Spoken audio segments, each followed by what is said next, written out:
our next derivation, LCR circuit. Here the resistance, inductor and capacitor. Resistance, capacitor and inductor. Three are in series circuit. Okay.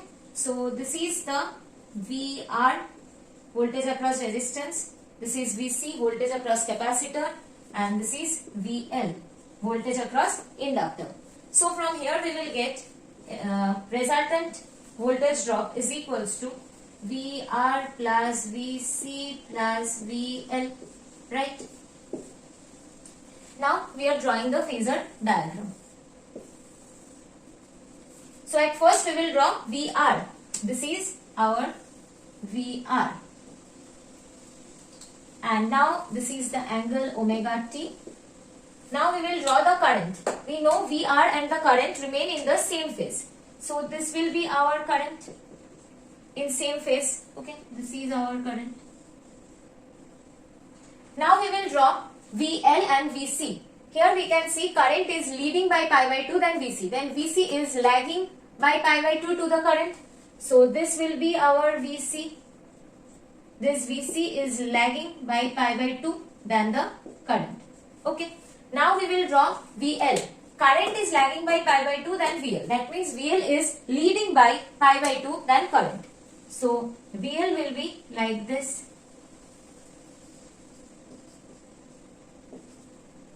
This will be the angle pi by 2.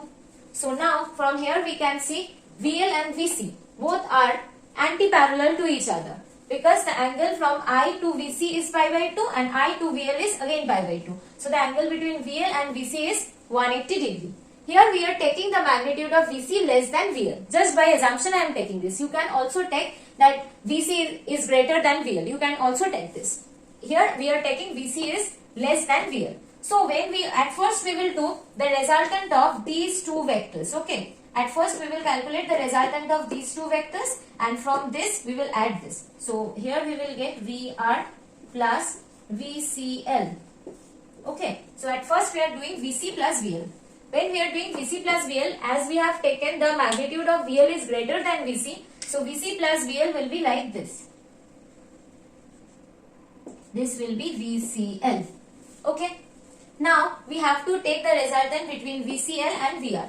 This is our VR and this is our VCL. We will apply our parallelogram law here. Okay. This is our VR, this is our VC. Now we have to draw the resultant between VC and VR. This is our VCL and this is VC. Now the resultant is like this, the diagonal of the parallelogram. Okay. Now the angle between the resultant voltage and the current is phi. Okay. And we know the angle between VCL and VR was pi by 2. So this angle will be also pi by 2.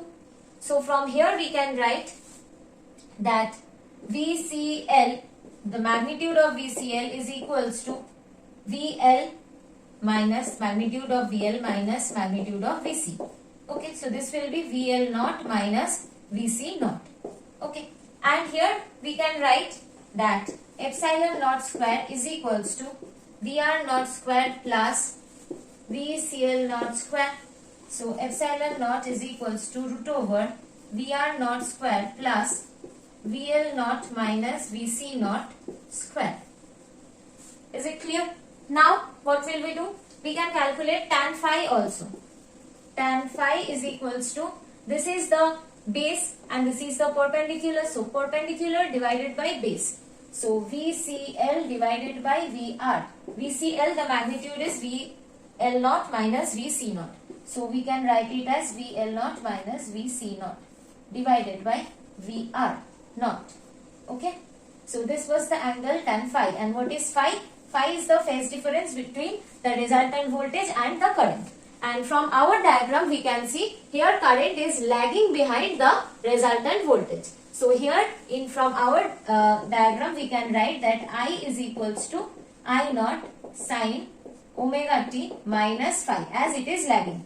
If we will take that VC is greater than VL, then the diagram will be different. I will show you later. For this diagram, this is true. Okay. And here we can also write that epsilon naught is equals to root over in place of V R naught we can write that I naught R naught square plus, this will be written as I naught XL minus I naught XC square. So from here we can write that epsilon naught divided by I naught is equals to root over R naught square plus XL minus XC square.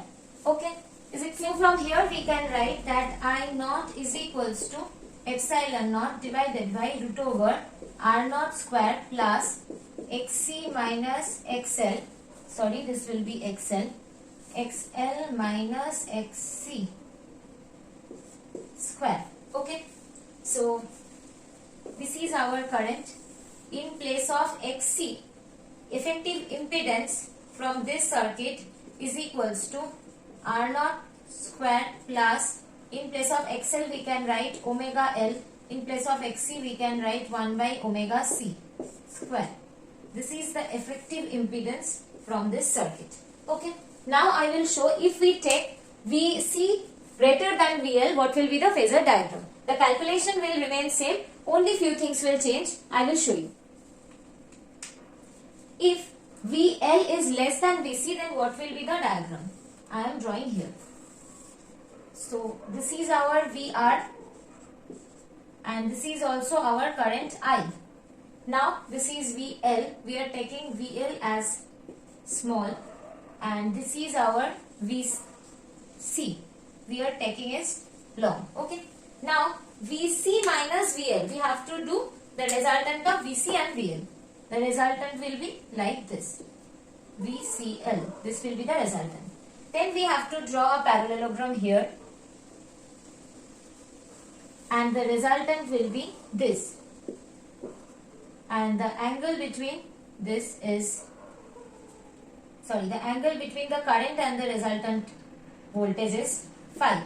Okay, and here this is the, and this is VCL, this is VCL. So the angle between this is pi by 2. So from here we will write that tan phi is equals to, this is perpendicular and this is the base. So perpendicular is equals to VCL divided by base VR, and from here in place of VCL, what will be the value of the VCL? VC naught minus VL naught. So this will be VC naught minus VL naught divided by VR naught. This will be the value of the tan phi. And another thing we can see from here, here the current I is leading by the angle phi than the resultant voltage. So here the current is leading, so we will write I naught is equals to I naught sine omega t plus phi. This is one change and this is another change. And from here I naught will be equals to epsilon naught divided by root over R square plus 1 by omega c minus omega L whole square. This will be the denominator will be the effective impedance. This was the difference. If we here we have taken that the magnitude of VC is greater than the magnitude of VL, and here we have taken the magnitude of VL is greater than the magnitude of VC. This is the difference. I hope you understand this. Now we will move to the next derivation. Here we got the value of I naught as epsilon naught divided by root over R square plus XL minus XC whole square, or it can be XC minus XL whole square according to your diagram. So from here we can write epsilon naught divided by root over R square plus omega square omega L minus 1 by omega C square. Okay. If omega L is equals to 1 by omega C, then this term will become 0 and then the current will become I naught is equals to epsilon naught by R.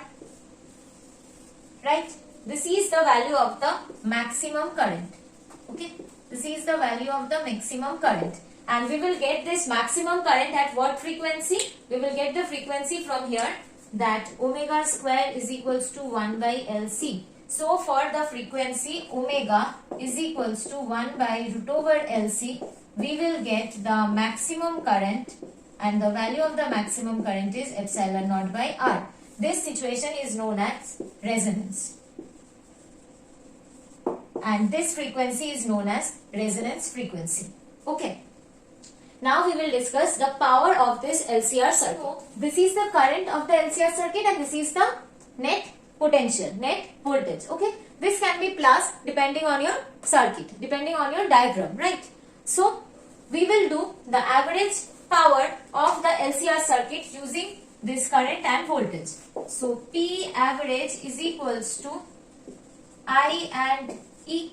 So, in place of I, we will write I naught sine omega t minus phi, and in place of epsilon, we will write epsilon naught sine omega t.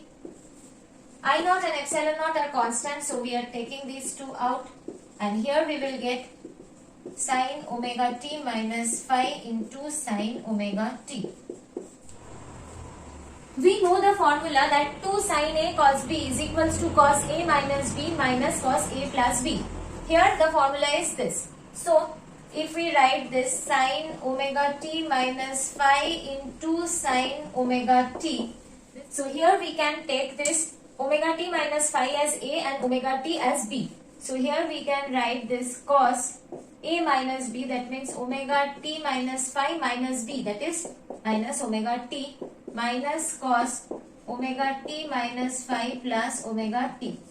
This will cancel each other, and from here we will get cos minus phi minus cos 2 omega t minus phi, right? My cos minus phi is equals to cos phi minus cos 2 omega t minus phi, right? So we will put this value here, that I naught epsilon naught, and here we will get a value half because 2 is not present here. So half will be multiplied with this expression. Okay. So here we will write this half into cos phi. Within the average symbol, we are writing this cos phi minus cos 2 omega t minus phi. You can see in this cos phi term, no time is present. T is not present here. We are doing the average over the time, over the complete time period. So no T is present. That means cos phi is a constant quantity. So we the average of this, we can write this as, this is cos phi, which is a average constant quantity, minus I naught epsilon naught by 2. Here we can write the average of cos 2 omega t minus phi. Okay, as this is a constant quantity, the average of cos phi will be cos phi. So we can write this as P average is equals to I naught epsilon naught by 2 into cos phi minus I naught epsilon naught divided by 2 into the average of this. We all know over a complete time period, the average of cos omega t was 0. We have already told this in the first video of the alternating current. So here the average will become 0 over a complete time period, capital T. If you don't know the concept, then you go to the first video of the AC current, then you will get this. Okay, what we are doing. So here the average will become 0. So from here we will write P average is equals to I naught by root 2 epsilon naught by root 2 into cos phi. So here P average is equals to I RMS epsilon RMS into cos phi. This was our final expression. Okay. This cos phi is known as the power factor. Okay. This cos phi is known as the power factor. What is phi? Phi is the phase difference between the applied voltage and the current. Okay. I think it is clear to you. This was the last derivation from this chapter, alternating current. In the next video, we will start ray optics. Okay. If you like this video, then please like, share and subscribe the channel. And if you want that the revision series will go on, then please share with your friends and like the channel. Okay. Thank you everyone.